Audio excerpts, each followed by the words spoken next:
নির্বাচনের মাধ্যমে জবাবদিহিমূলক পরিবেশ তৈরি সম্ভব বললেন তারেক রহমান। দেশ যেন চরমপন্থী মৌলবাদী শক্তির অভয়ারণ্য না হয়।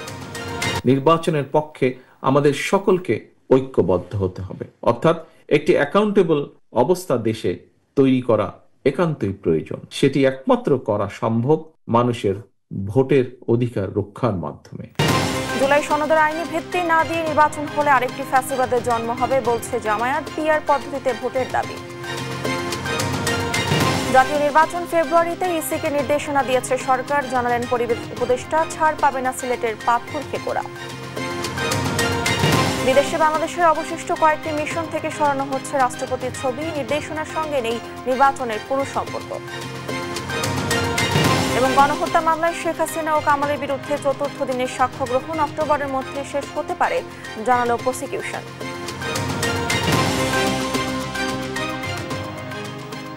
আমন্ত্রণ সংবাদ রাতে, দেখছেন শিরোনামগুলো, সঙ্গে আছি আমি ডানা ইসলাম। এবারে বিস্তারিত। দেশে একটি জবাবদিহিমূলক পরিবেশ তৈরি একান্ত প্রয়োজন। তা সম্ভব কেবল মানুষের ভোটের অধিকার প্রতিষ্ঠার মাধ্যমে, এমন মন্তব্য করেছেন বিএনপির ভারপ্রাপ্ত চেয়ারম্যান তারেক রহমান। বলেছেন, দেশ যাতে চরমপন্থা ও মৌলবাদী শক্তির অভয়ারণ্য না হয় সেদিকেও লক্ষ্য আছে বিএনপির। বিস্তারিত সাইফুল রিপনের প্রতিবেদনে। জাতীয় প্রেস ক্লাবে গণতন্ত্র উত্তরণে কবি সাহিত্যিকদের ভূমিকা ও করণীয় শীর্ষক মতবিনিময় সভার আয়োজন করে বিএনপির মিডিয়া উইং ও জাতীয় কবিতা পরিষদ। নতুন বাংলাদেশ গড়ার সুপারিশ তুলে ধরে বক্তারা অভিযোগ করেন, বিএনপির অর্জন ধ্বংস করতে জুলাই অভ্যুত্থানের পর দেশে এক ধরনের মৌলবাদী শক্তি মাথাচাড়া দিয়েছে। মুক্তিযুদ্ধ ও রক্তাক্ত জুলাইয়ের শহীদদের আত্মত্যাগের মর্যাদা রক্ষা মানে শুধু রাজনৈতিক পরিবর্তন নয়, বরং একটি নৈতিক, গণতান্ত্রিক, মানবিক ও সাংস্কৃতিক রাষ্ট্র নির্মাণ করা। এক শ্রেণীর সুবিধাখোর শক্তি সেই বিএনপির অর্জনকে বিনষ্ট করবার জন্য নানা রকম কূটকৌশল পেতে রেখেছে এবং আমরা দেখেছি জুলাই বিপ্লবের পরে প্রশাসন যন্ত্রে এক ধরনের মৌলবাদী শক্তি তারা সেখানে বসে বিএনপির অর্জনকে খাটো করে দেখবার চেষ্টা করেছে।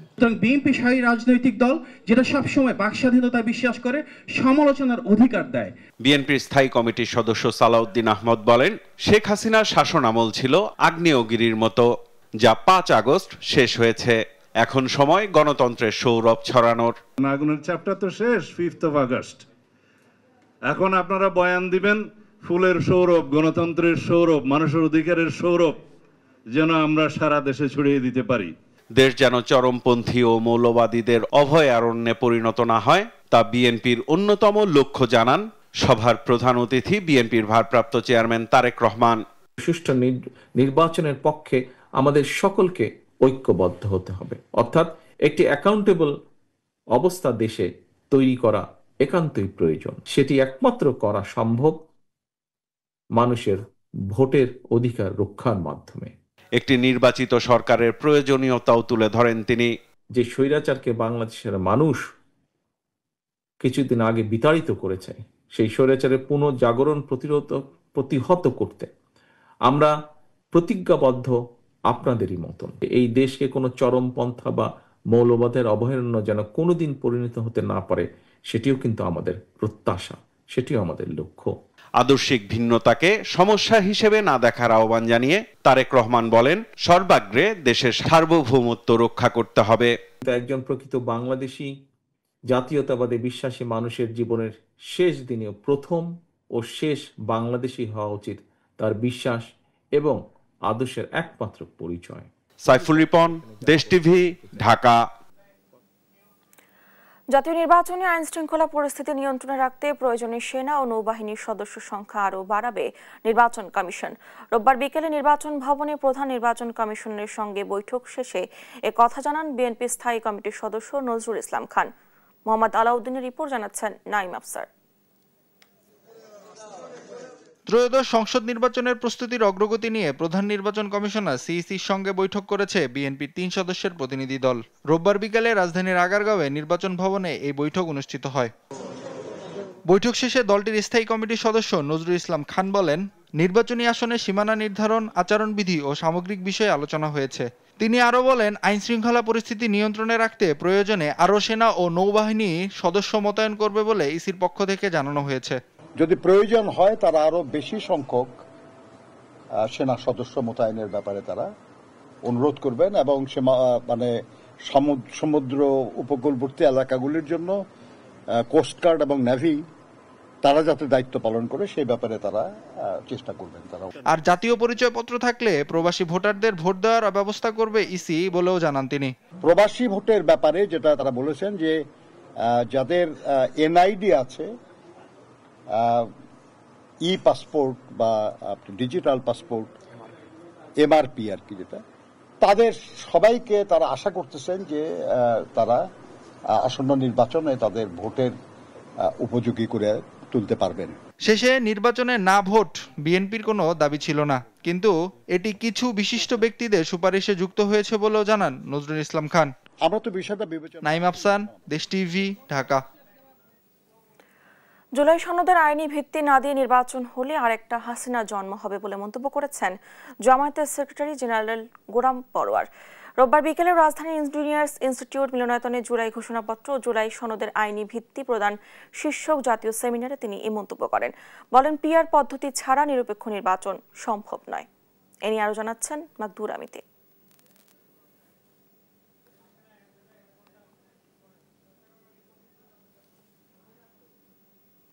দর্শক, রিপোর্টটি এখনো রেডি হয়নি, পরবর্তীতে আমরা জানানো।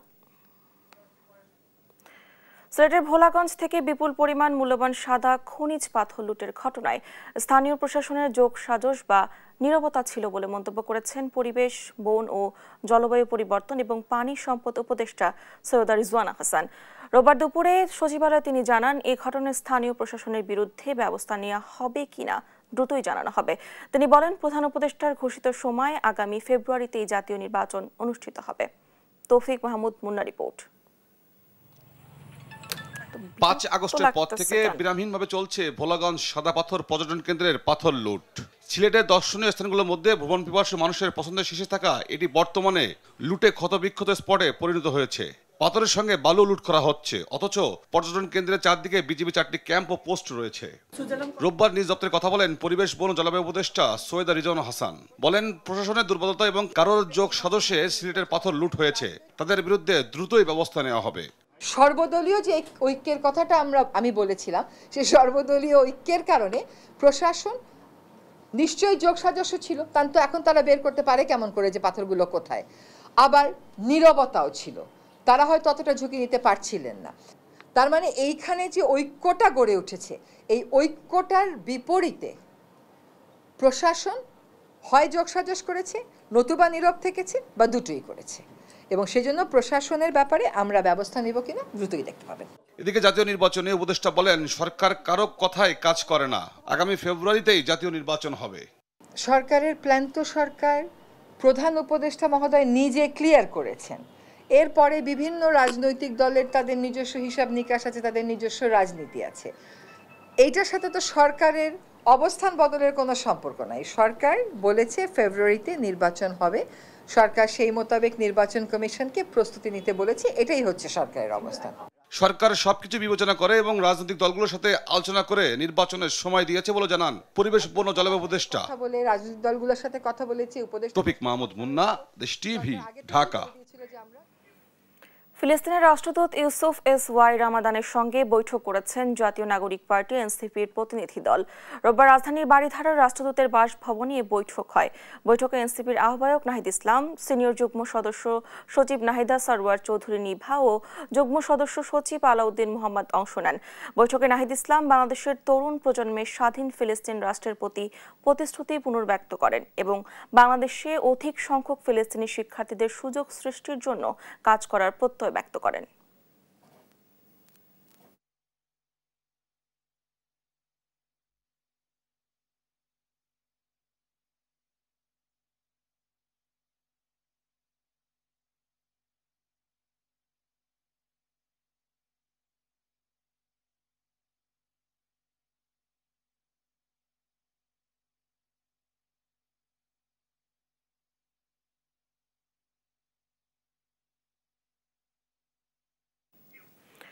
দর্শক, আমরা যেমনটা আপনাদেরকে জানাচ্ছিলাম, জুলাই সনদের আইনি ভিত্তি না দিয়ে নির্বাচন হলে আরেকটা হাসিনার জন্ম হবে বলে মন্তব্য করেছেন জামায়াতের সেক্রেটারি জেনারেল গোলাম পরোয়ার। রোববার বিকেলে রাজধানী ইঞ্জিনিয়ার্স ইনস্টিটিউট মিলনায়তনে জুলাই ঘোষণাপত্র ও জুলাই সনদের আইনি ভিত্তি প্রদান শীর্ষক জাতীয় সেমিনারে তিনি এ মন্তব্য করেন। বলেন, পিআর পদ্ধতি ছাড়া নিরপেক্ষ নির্বাচন সম্ভব নয়। এ নিয়ে আরো জানাচ্ছেন মাকদুরা মিতি। রাজধানীর ইঞ্জিনিয়ার্স ইনস্টিটিউট মিলনায়তনে জুলাই ঘোষণাপত্র ও জুলাই সনদের আইনি ভিত্তি প্রদান শীর্ষক জাতীয় সেমিনার রোববার বিকেলে এ সেমিনারের আয়োজন করে বাংলাদেশ জামায়াতে ইসলামী। এতে প্রধান অতিথি ছিলেন দলটির নায়েবে আমির ডক্টর সৈয়দ আব্দুল্লাহ মোহাম্মদ তাহের। অন্যান্য দলের নেতৃবৃন্দ ছাড়াও এতে আইন বিশেষজ্ঞরাও অংশ নেন। টেকসই গণতন্ত্রের স্বার্থে সকল রাজনৈতিক দলকে জুলাই সনদ বাস্তবায়নের আহ্বান জানান এনসিপির সদস্য সচিব আক্তার হোসেন। এবং সে জায়গায় বাংলাদেশের ফ্যাসিবাদ বিরোধী সকল রাজনৈতিক দলকে ব্যক্তিগত দলীয় অবস্থান থেকে সরে এসে জাতির স্বার্থে, বাংলাদেশের টেকসই গণতন্ত্রের স্বার্থে সকল রাজনৈতিক দলকে টেবিলের আলোচনাতেই এই জুলাই সনদ বাস্তবায়নের পথ পরিষ্কার করে বাংলাদেশের মানুষকে স্বস্তি প্রদান করতে আহ্বান রেখে আমি আমার বক্তব্য এখানে শেষ করছি। জামায়াতের সেক্রেটারি জেনারেল গোলাম পরোয়ার বলেন, পিআর পদ্ধতি ছাড়া নিরপেক্ষ নির্বাচন সম্ভব নয়। বলেন, যারা পেশি শক্তি দেখাতে পারবে না তারা পিআর এর বিরোধিতা করছে। আইনি ভিত্তি না দিয়ে বিদ্যমান কাঠামোতে নির্বাচন হলে আরেকটা হাসিনার জন্ম হবে। প্রপোর্শনাল রিপ্রেজেন্টেশন পিআর পদ্ধতি ছাড়া কখনো নিরপেক্ষ নির্বাচন হবে না। অন্যদিকে জামায়াতের নায়েবে আমির ডক্টর সৈয়দ আব্দুল্লাহ মোহাম্মদ তাহের বলেন, তারাই নির্বাচন নিয়ে বাধা সৃষ্টি করছে, যারা সুষ্ঠু, অবাধ ও নিরপেক্ষ নির্বাচন চায় না। যারা সংস্কারের বিপক্ষে তারা নির্বাচনেরও বিপক্ষে। সংস্কারের বিপক্ষে, এরা নির্বাচনের বিপক্ষে। প্রয়োজনে পিআর পদ্ধতিকে গণভোটে দেওয়ার আহ্বানও জানান জামায়াত নেতারা।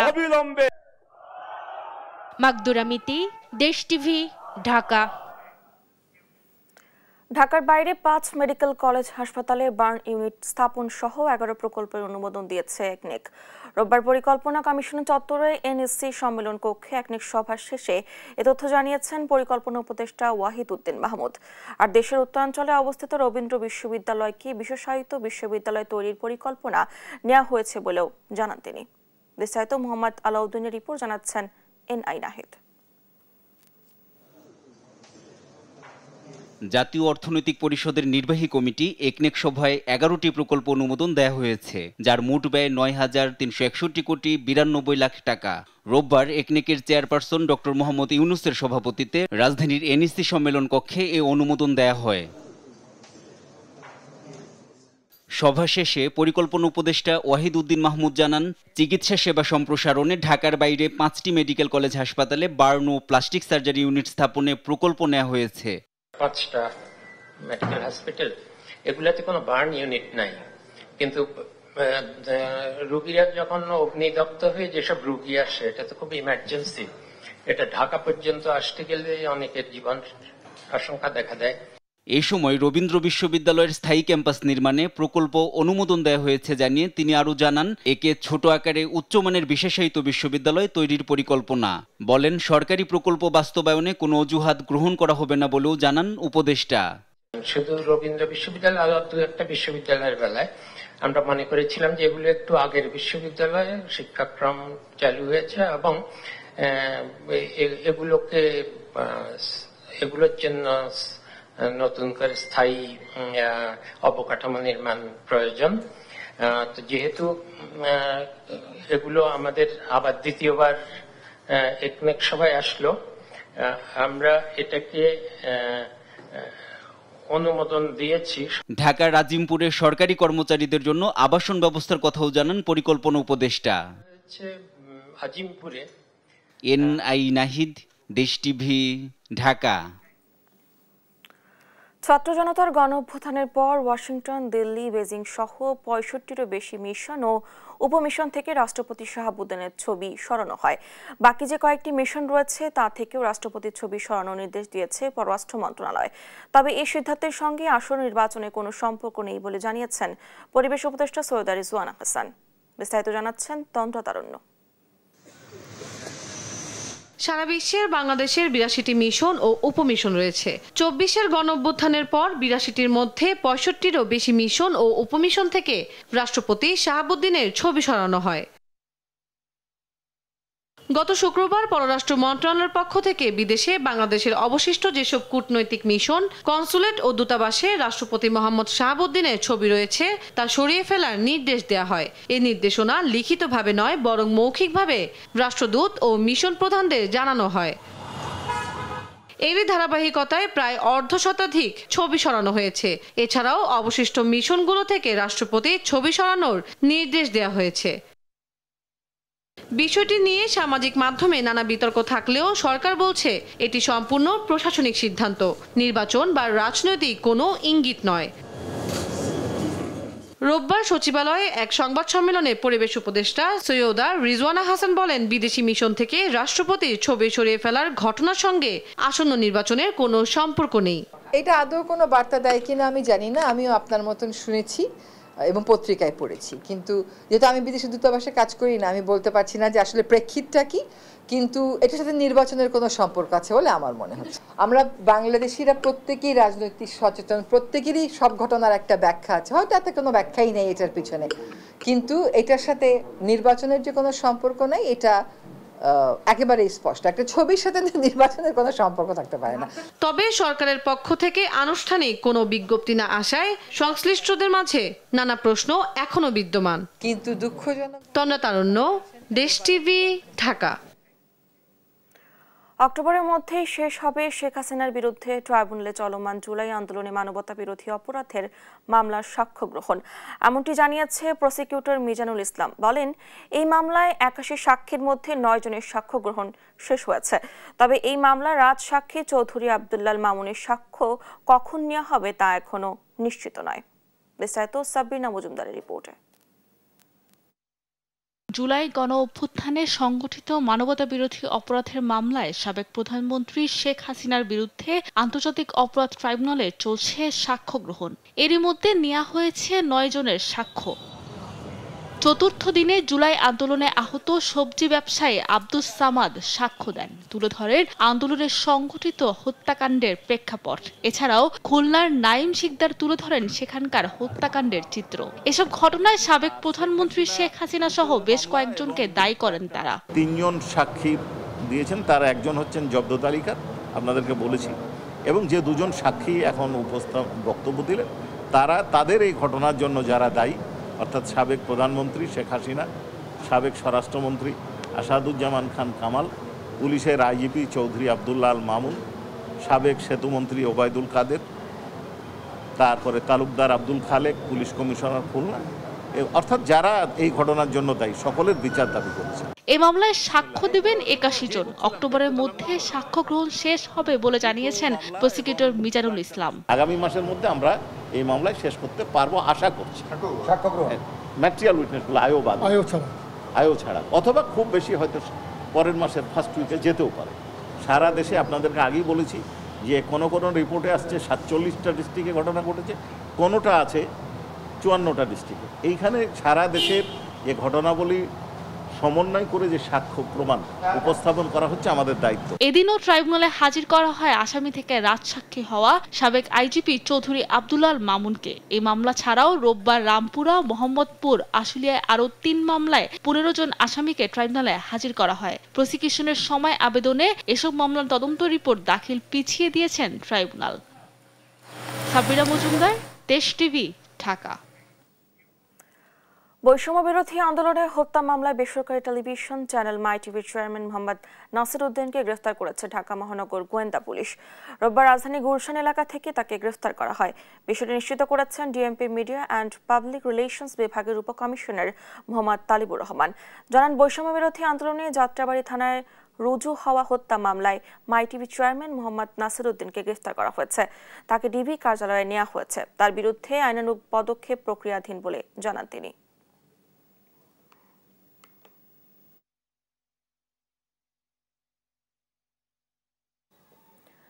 রাজধানী মহাখালীর ইউরেকা পেট্রোল পাম্পে লাগা আগুন নিয়ন্ত্রণে এসেছে। আগুন নিয়ন্ত্রণে ফায়ার সার্ভিসের 10টি ইউনিট কাজ করে। ফায়ার সার্ভিস জানিয়েছে, দ্রুত তৎপরতার কারণে আগুন মাত্র 29 মিনিটের মধ্যে নিয়ন্ত্রণে আনা গেছে। ফায়ার সার্ভিস নিয়ন্ত্রণ কক্ষে ডিউটি অফিসার রাশেদ বিন খালিদ তথ্য জানান। তিনি বলেন, সন্ধ্যা 7:18 মহাখালীর ইউরেকা পেট্রোল পাম্পে আগুনের খবর আসে। প্রথমে 3টি ইউনিট ঘটনাস্থলে পৌঁছে আগুন নিয়ন্ত্রণ শুরু করে। পরে আরও 7টি ইউনিট যোগ দিলে মোট 10টি ইউনিটের চেষ্টায় সন্ধ্যা 7:47 আগুন নিয়ন্ত্রণে আসে। বসুন্ধরা গ্রুপের চেয়ারম্যান আহমেদ আকবর সোবহান ও তার স্ত্রী দেশে 700 কোটি টাকার অবৈধ সম্পদের খোঁজ পেয়েছে দুদক। পাশাপাশি বিদেশে $2,50,000 পাচারের মাধ্যমে ক্যারিবীয় দ্বীপপুঞ্জ সেন্ট ক্রিস্ট অ্যান্ড নেভিসে নাগরিকত্ব গ্রহণের তথ্য পায় সংস্থাটি। এদিকে অর্থ আত্মসাতের মামলা হয় ডেল্টা গ্রুপের চেয়ারম্যান AKM ফারুক আহমেদ এবং বেসিক ব্যাংকের সাবেক চেয়ারম্যান শেখ আব্দুল হাই বাচ্চু সহ 9 জনের বিরুদ্ধে।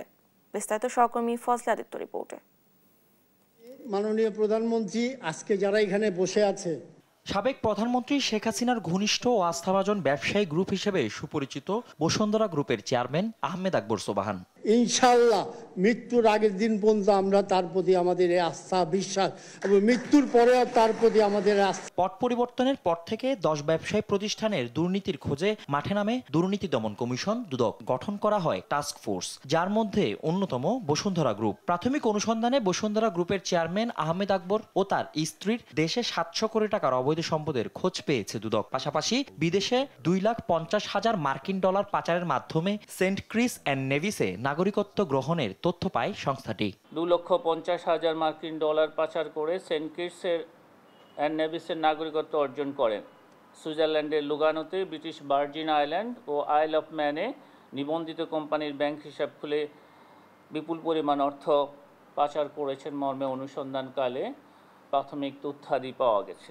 এদিন সাউথ ইস্ট ব্যাংকের প্রায় 69 কোটি টাকা আত্মসাতের অভিযোগে ডেল্টা গ্রুপের চেয়ারম্যান AKM ফারুক আহমেদ সহ সংশ্লিষ্ট 15 জনের বিরুদ্ধে মামলা করেছে দুদক। ফারুক আহমেদ এবং তার স্ত্রী উক্ত প্রতিষ্ঠানের পরিচালক ফেরদৌস আরা বেগম সহ সাউথ ইস্ট ব্যাংকের সংশ্লিষ্ট কর্মকর্তা কর্মচারীদের বিরুদ্ধে 28 লক্ষ টাকারও বেশি মূল্যের অর্থ আত্মসাতের অপরাধ অনুসন্ধানকালে প্রমাণিত হয়। তাদের বিরুদ্ধে মামলা রুজুর সিদ্ধান্ত গৃহীত হয়েছে। এছাড়া 12 কোটি টাকা আত্মসাতের অভিযোগে মামলা হয় বেসিক ব্যাংকের সাবেক চেয়ারম্যান আব্দুল হাই বাচ্চু সহ 9 জনের বিরুদ্ধে। মামলা রুজুর সিদ্ধান্ত গৃহীত হয়েছে। ফজলে আদিত্য, দেশ টিভি, ঢাকা। দীর্ঘ 13 বছর পর ঢাকার বক্ষব্যাধি হাসপাতালের সহকারী অধ্যাপক নারায়ণ চন্দ্র দত্ত নিতাই হত্যা মামলায় 5 জনকে মৃত্যুদণ্ড দিয়েছেন আদালত। এছাড়াও 4 জনকে আমৃত্যু কারাদণ্ড এবং 1 জনকে যাবজ্জীবন কারাদণ্ড দেওয়া হয়েছে। তবে রায়ে অসন্তুষ্ট হয়ে উচ্চ আদালতে আপিলের কথা জানিয়েছে আসামি পক্ষের আইনজীবী। তারেক মাহমুদ সুজনের রিপোর্ট। 2012 সালের 23 আগস্ট রাতে রাজধানীর মহাখালীর বক্ষব্যাধি হাসপাতালের আবাসিক এলাকায় নিজের বাসায় হত্যার শিকার হন ডাক্তার নারায়ণ চন্দ্র দত্ত নিতাই। রোববার ঢাকার 10ম বিশেষ জজ আদালতে তোলা হয় ডাক্তার নিতাই হত্যা মামলার আসামিদের। শুনানি শেষে 5 জনকে মৃত্যুদণ্ড, 4 জনকে আমৃত্যু কারাদণ্ড এবং 1 জনকে যাবজ্জীবন কারাদণ্ড দিয়েছেন বিচারক রেজাউল করিম। তার বাসায় চুরি করে এবং তার সর্বোচ্চ স্বর্ণালংকার টাকা পয়সা নিয়ে যায় এবং তাকে হত্যা করে। পরবর্তীতে তাদের ওই আসামিদের বাসা থেকে সেই খোয়া যাওয়া জিনিসগুলো উদ্ধার করা হয়। 10 জন আসামির বিরুদ্ধে চার্জশিট প্রদান করে পুলিশ এবং এই 10 জন আসামি বিজ্ঞ আদালতে স্বীকারোক্তিমূলক জবানবন্দি দেয়। প্রত্যেকেই স্বীকার করে। এদিকে রায়ে সন্তুষ্ট না হয়ে উচ্চ আদালতে আপিল করা হবে বলে জানান আসামি পক্ষের আইনজীবী। বকুল বলেছে মাসুম ছুরি মারছে, মাসুম বলেছে বকুল মারছে, নিজের কথা কেউ বলেনি। আমরা মনে করি যে এই রায়টা যথাযথ এবং সঠিক হয় নাই।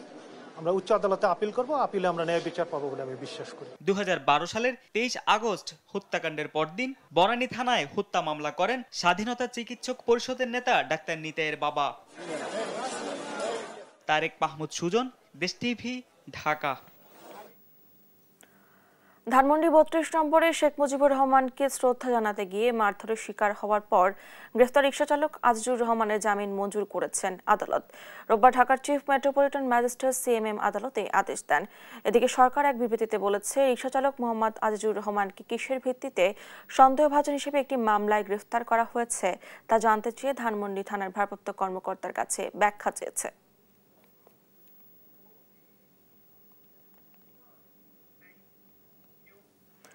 বিদেশস্থ বাংলাদেশ মিশনের পাসপোর্ট ও ভিসা উইং এর কর্মকর্তাদের সেবার মনোবৃত্তি নিয়ে কাজ করার আহ্বান জানিয়েছেন স্বরাষ্ট্র উপদেষ্টা লেফটেন্যান্ট জেনারেল মোহাম্মদ জাহাঙ্গীর আলম চৌধুরী। রোববার বিকালে বাংলাদেশ সচিবালয়ের স্বরাষ্ট্র মন্ত্রণালয়ের সম্মেলন কক্ষে বিদেশস্থ বাংলাদেশ মিশনের পাসপোর্ট ও ভিসা উইং এর প্রথম সচিব ও দ্বিতীয় সচিব পদায়নের লক্ষ্যে নির্বাচিত কর্মকর্তাদের প্রশিক্ষণ প্রদান ও ওরিয়েন্টেশন অনুষ্ঠানে এসব কথা বলেন তিনি। উপদেষ্টা বলেন, প্রবাসীরা বাংলাদেশের অর্থনীতির চালিকা শক্তি, তাই প্রবাসীদের সঙ্গে সুন্দর ব্যবহার করতে হবে।